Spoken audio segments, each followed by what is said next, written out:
một ba lô cây súng trên vai, người chiến sĩ quen với gian lao. Ngày dài đêm phố vẫn có những người lính trẻ nặng tình quê hương, canh giữ nơi miền đất mẹ.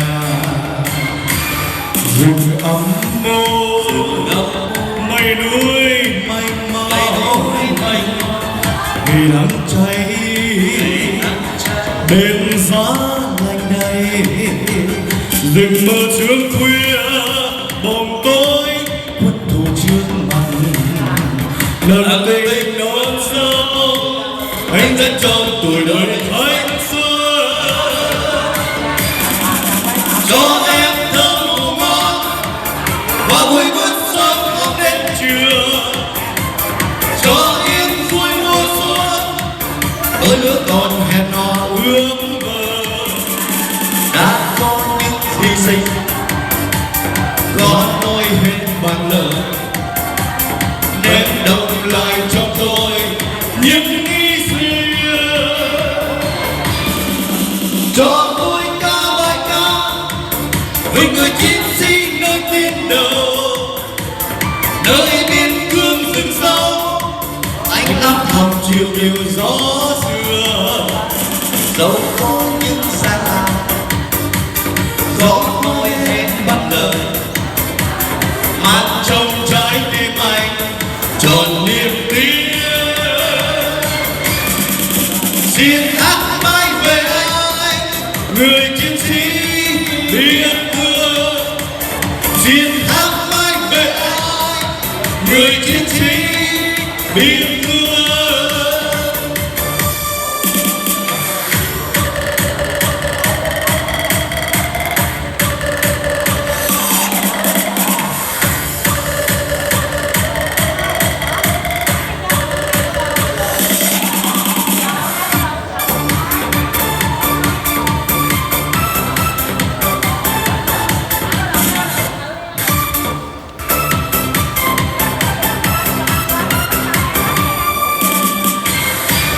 Một ba lô cây súng trên vai, người chiến sĩ quen với gian lao.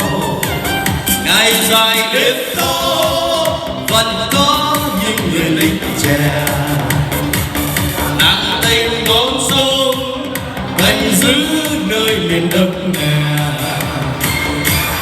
Đừng đắp mô mây núi mênh mông, ngày nắng cháy đêm giá lạnh đầy. Rừng mơ hương khuya bóng tối quân thù trước mặt, nặng tình quê hương anh dẫn trọn tuổi đời thanh xuân.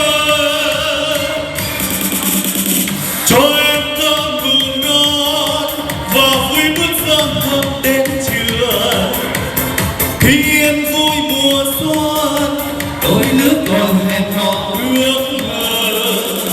Dẫu có những gian lao, dẫu có những nhọc nhằn, nên đồng lại cho tôi những ý riêng. Cho tôi ca bài ca về người chiến sĩ nơi tuyến đầu, nơi biên cương rừng sâu anh áp thầm chiều từ gió xưa. Đã có những hy sinh có nỗi hết bằng lời, nên đồng lại trong tôi những ý xưa. Xin hát mãi về anh, người chiến sĩ biên cương. Xin hát mãi về anh, người chiến sĩ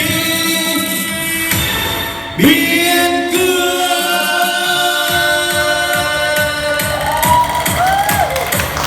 Xin cảm ơn ạ.